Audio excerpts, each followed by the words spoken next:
Good morning. Good morning, Gina. How are you? Good morning, my friend. I'm tired.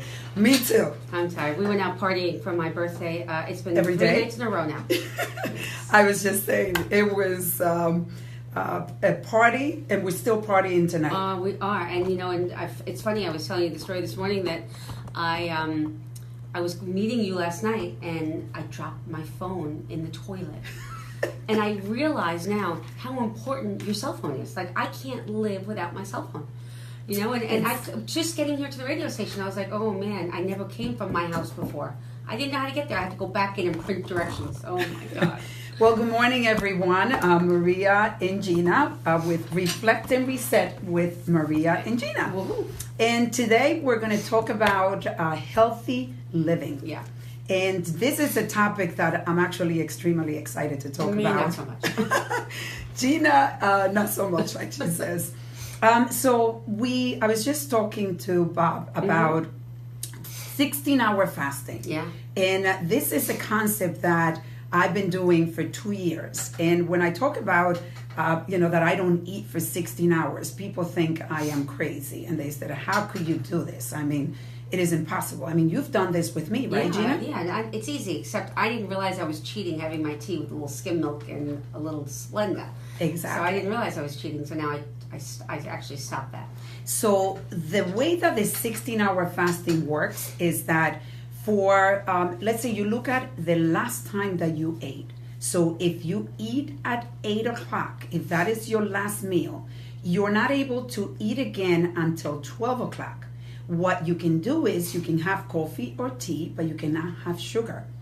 If you eat or drink anything that has over 50 calories, you break the fast. Mm-hmm. But the advantages of being able to do this are tremendous. I mean, yeah, look at you. Right? Yeah, I've done this for 2 years, and you know how, I mean, we're both in shape. Yeah. I think so, right? I think so. And the advantage of doing that is that you can eat anything you want. For me, it works that way. Right. If you want to lose weight, then it's a different story. You have to be careful. You have to be careful. careful. Work out every morning. You know what I'm saying? So people that don't think it's a license to eat, right? Because you did the 16-hour fast, because you're never going to lose weight. Right. So going back to it, it's you cannot eat or drink anything that has over 50 calories, and but then after that, you just, if you want to lose weight, you watch what you eat a little bit, but it's not like you really have to be dieting during that time. And people, you can look, go online and actually look into intermittent fasting. Mm-hmm. Some people do it for 12 hours. Some people do it for 16 hours. Yeah. I remember having 5 pounds. You know those 5 pounds that you just cannot get rid of, and it sort of becomes the norm for you, but you're just not happy with it. So 2 years ago, before I started with the fasting, I realized that those 5 pounds, really, I didn't want it. And especially on the weekends, on Monday, when I would get on the scale, I would realize that I gained even 2 more pounds. So right. After the 16-hour fasting that I've been doing, no more. Yeah. Actually, your son Jeffrey told me that I could do the 12 hours, which, think about it, you're sleeping for most of it, right? And then, so I could do the 12 hours to sustain. Because not that 16 hours is hard, because I'm not a breakfast eater. So, and usually, me, when I get to work, I'm so focused on work that I look up and it's 1 o'clock in the afternoon, and I'm like, oh my God, I haven't eaten yet. Yeah. But it's, it's not that difficult. It isn't. And I know a lot of people say, well, I sort of do that. But the key thing is that if you're, if you can't sort of do it, you have to do it. You have to do it. Right. If you have anything with sugar, that's it. Your diet is gone. Yeah. And they have found that while you're doing the 16-hour, your body sort of goes into a ketone state, and it starts eating your own fat. So while you're asleep, believe it or not, you're burning fat. Mm-hmm. This is something that you can go online and look at it. My son Jeffrey was the one that introduced me to this, and I'm extremely happy, because for me, it's more of maintaining. Now, right. Gloria, my babysitter, my sister, pretty much, has been trying to lose weight. Gloria actually had gastric bypass surgery 5 years ago. But she was struggling because she was starting to gain some of the weight. And she's been doing the 16-hour fasting. And the other day she said to me, Maria, I lost 20 pounds. Can you imagine? 20 pounds. Yep. But the way she does it is she stops eating at 2 or 3 o'clock in the afternoon. And you have a big meal at that time. And then you have to count 16 hours from that time. Right. So, but obviously it's not just 16 hours, No, you have to have a lifestyle.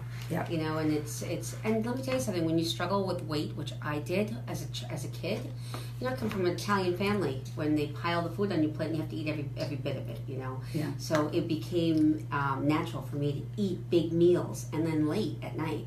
Although as kids we used to eat at 5 o'clock. Every day 5 o'clock, the food was on the table, homemade, everything. By 8 o'clock I'm hungry again. So you're constantly eating late. So and exercise. I didn't know what the word was.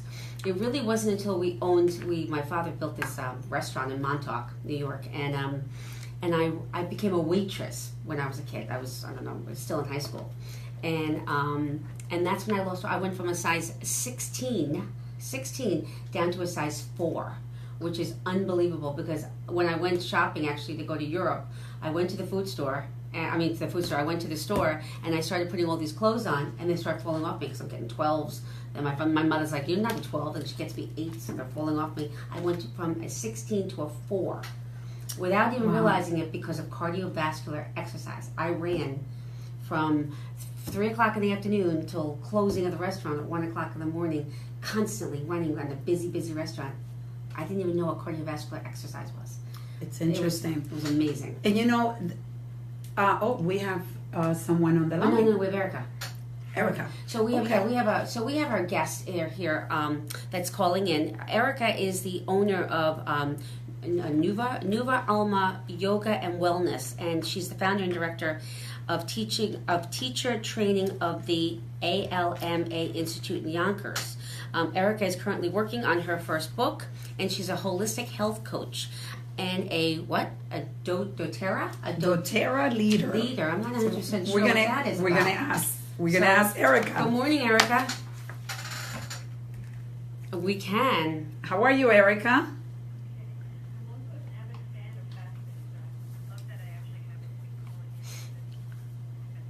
Awesome.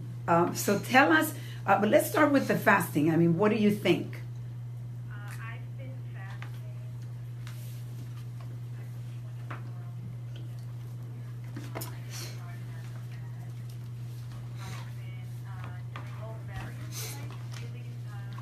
But my favorite, believe it or not, is the traditional water fasting.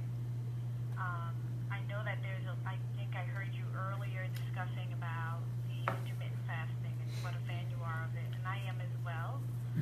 And I can actually give a little bit more science behind why it's just, hey, stop at this time and count 16 hours. But there is a lot of science behind it between the proper food combining and watching the body and how many hours a day and the different cycles the body goes through. And it actually also coincides with the Chinese body clock with the various organs. And I'm not sure if all of you are aware of that, but I can give you a quickie. That would be great, actually.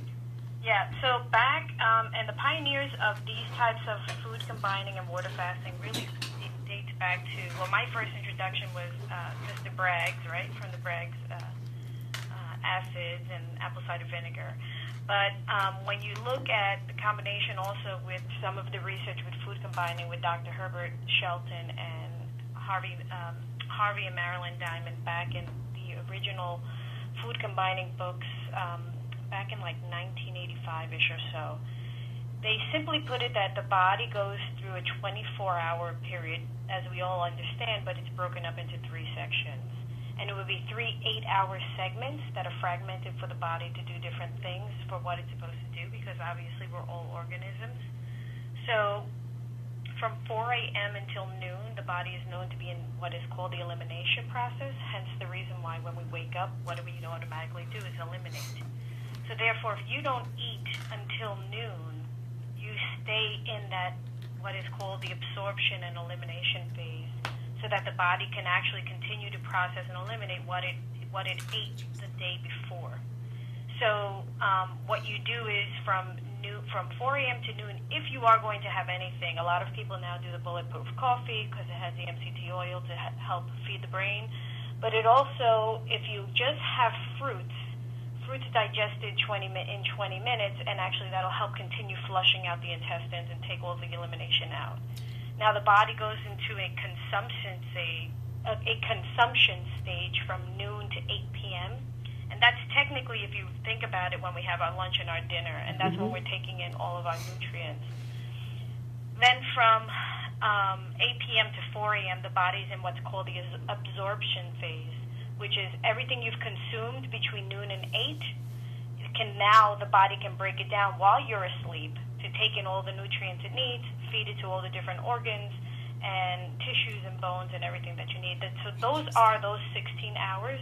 Just people don't realize the exact reason why they're doing the 16 hours. That's very interesting. I had no idea about that. Erica, thank you so much. I had no idea. We just know it works, right? Yeah. We don't have any science behind it. I know. I know it works. For me, it's been incredible. And it's funny because I go to many places, and people ask me all the time, like, how do you stay so fit? And I talk about the 16-hour fasting, and I have a hard time getting out because they're like asking, well, how do you do that?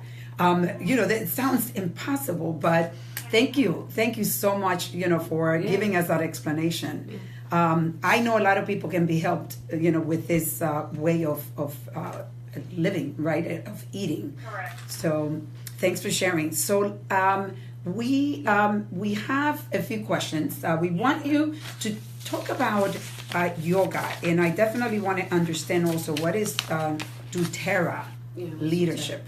Sure. So doTERRA essential oils are pure certified therapeutic grade oils, and I actually infuse them in all that we do, not only within the studio, but I'm also a leader that I actually distribute them, and I sell them, and I teach people how to use them because they are so pure they can actually be ingested. So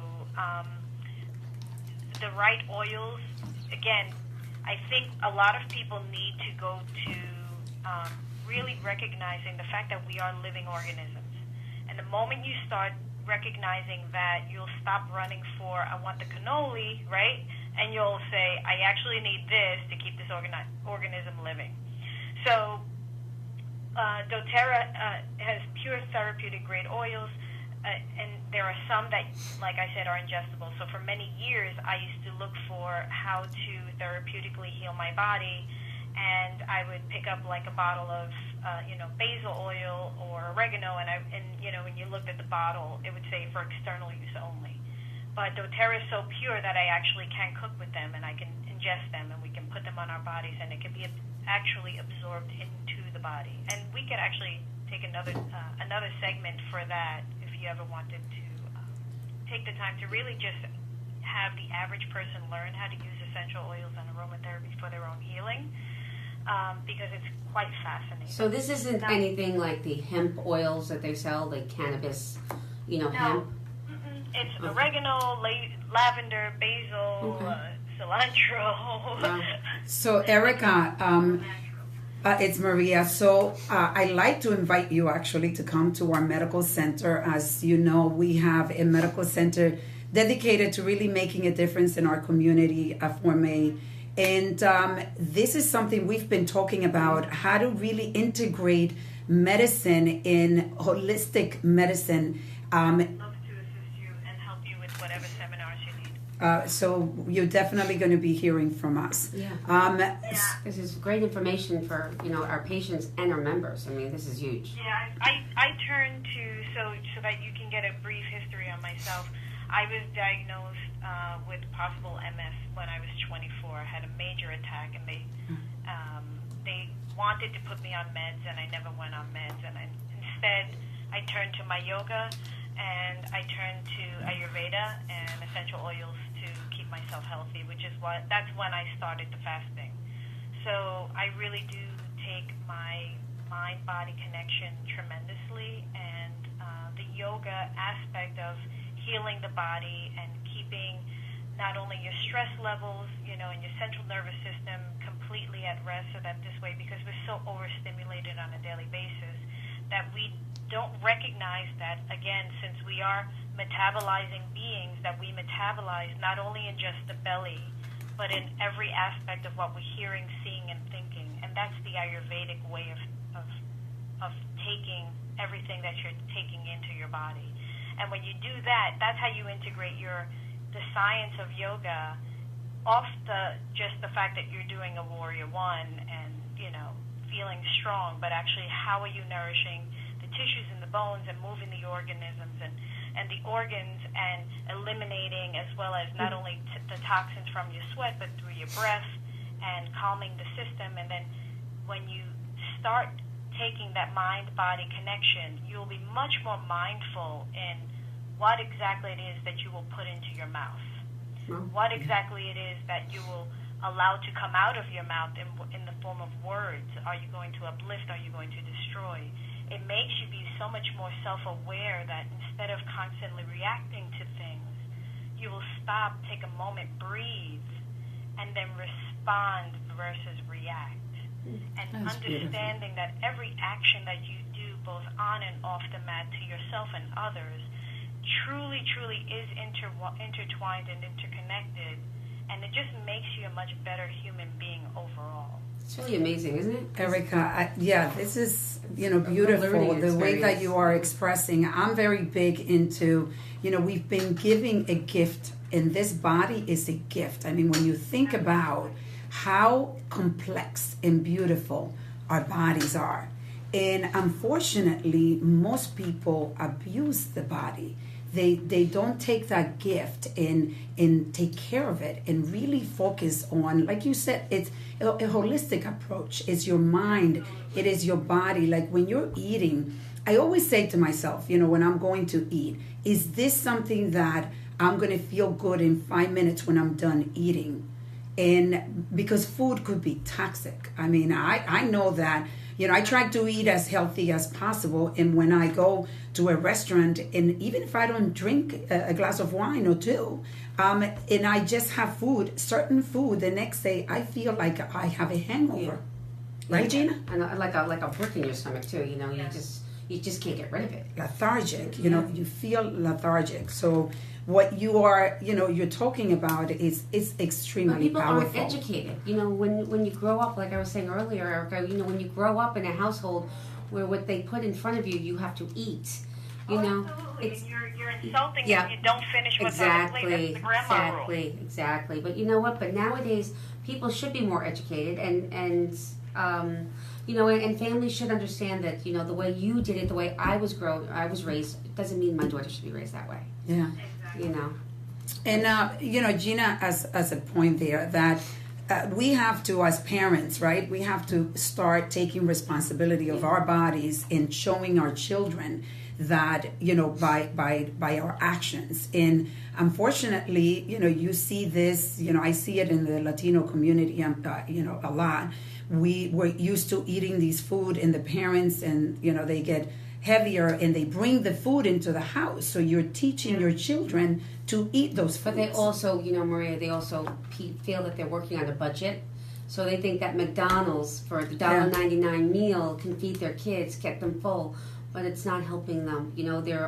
They should be taught how to be able to go to the store in that same amount of budget, be able to cook like a healthy meal. Yeah. I but agree. It's the easy way. Erica, question for you. Gina and I were talking, like when I was pregnant with my first child, I was very young. I mean, I was 19, and I gained 80 pounds, and I was able to lose that. It took me about 2 years, I think you. No, but I was. You were the other way, right? I was already in my health stage, and I only gained 18 with my daughter. So what would you advise, women that, because baby weight, stays with you, and actually this is the beginning of obesity for a lot of women, correct? License to eat, they say. Yeah, unfortunately, I'm not a mom, so I haven't experienced that. So I couldn't say exactly, I couldn't guide someone outside of, obviously after childbirth, your body's in shock and it needs to come back.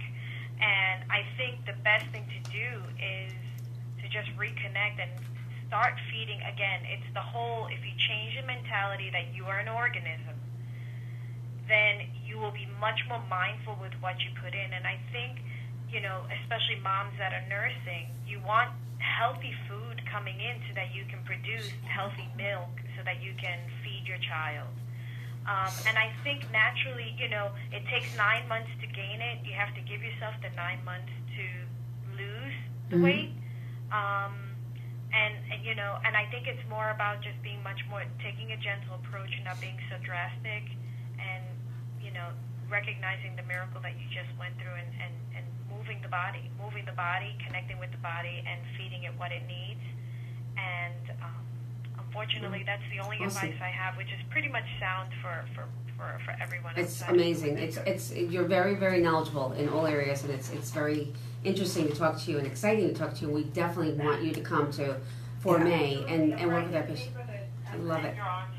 We will be calling you. And Erica, we thank you so much. Last minute you were able to help us out and gave us very valuable information for our listeners. Thank you so much for calling. You're so welcome. Thanks, Erica. Take care. Have a great day. So Gina, going back to the women, right, that are pregnant, and when you were saying about you gained 18 pounds. 18 pounds, yeah. And then how long did it take you to lose it? Oh, I lost her right away. It's like in 2 weeks. Yeah, right away. Yeah, because it was all baby. It was all baby. Yeah. And I remember I was telling you how, I gained, so my first child, I gained 80 pounds. I mean, I was huge. I cannot even, I look at the picture, it's scary. And then I got my third child, and I got a little smarter, and I gained about 40 pounds. Your second child. My second child. Yeah. And then when I had, by the way, I want to make sure if anybody wants to call in, our number is 636-0110, Reflect and Reset with Maria and Gina. Yeah. So when I went to have my third child, I asked the doctor, what is the least amount of weight that I could gain and not hurt the baby? Yeah. And the answer was 20 pounds. Yeah. And I remember the day that I went to give birth, I had gained 20 pounds when I got on the scale. Good for you, girl. You finally learned 3 times. It took me three times. 3 times a charm. That's what they say. And I actually lost my weight in 2 weeks. Yeah, I was wearing my regular clothes. Because it's all baby. It's all baby weight. But the problem, like I said, is that people it's a license to eat. Yeah. Well, I'm eating for 2. I'm eating for the baby. The baby needs it. The baby doesn't need it. You don't need that, and the baby doesn't need it. Yeah. And the other thing, healthy living is it's your day. Look at your day. Like, how are you? What are you doing for your body and mind during the day? People get so busy and caught up in their stressful lives that they don't realize that, taking 10 minutes to meditate. Yeah. We talk about the importance of meditation, taking time to exercise. And people say, I don't have time to exercise. Guess what? It's an excuse. Everyone out there. I love those excuses. Yes. Gina. But at least you're honest. I hate to exercise, but you can put me on a tennis court, and I'll run for 5 hours. That's working out. That's different, and I'll go dance with you, like we're going to do tonight. Yeah. And that'll be my workout. But to get in the gym, it's just not me. Although I will, I would cycle. I'd love to bike. But even if you're going for a walk, go for a walk. Right, exactly. Or if you like dancing, dance. If you're in a place you do something, going up the stairs. Take the steps, not the elevator. Exactly. Yeah. And unfortunately, obesity is a serious problem in this country, and we need to figure out how to attack it. And meditation, exercise, creating a morning routine is critical, right? This is when you start in the morning and you don't have a routine, realize that your day is a little bit of a chaos. A little off. You become a little off. And whatever that routine is. Right. It doesn't have to be a 5 a.m. workout like yours is. I have my routine when I get up, and I do it every morning. Yeah. And if I don't do it, I feel like when I had to give up some of the responsibility at work, I felt a little off. I know. Because I was like, this is what I do every morning. You get used to it. And I know for me, waking up early and getting my 30-minute workout, The other thing is, you don't need to do 45 minutes to an hour. You can do 30 minutes, Yes, you said, 20 yeah. minutes of intense workout, and you can do it from your own home. Yeah. I mean, I love videos because I work out by myself, and I don't really go to the gym. I've been working out in my house for over 10 years, since my daughter was born.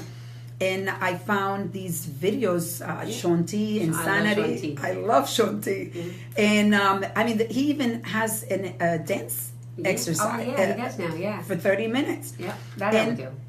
People, there are excuses that we create, and Right. it is important that you recognize that and you take action for your life. Because that leads, the other thing is that the weight leads to diabetes. It Yeah. leads to all these issues that are going to ultimately, hurt you in the long run. So we are And- wrapping up. This was a great, great show. We learned a lot. Actually, A lot. we really did. So reflect and reset with Maria and Gina, and Yeah. tune in next Next Friday at 9:30. And have a great weekend. It's going to be beautiful weather, so enjoy the weather. Get out there with your family and exercise. Yes. Take care. Bye-bye. Bye.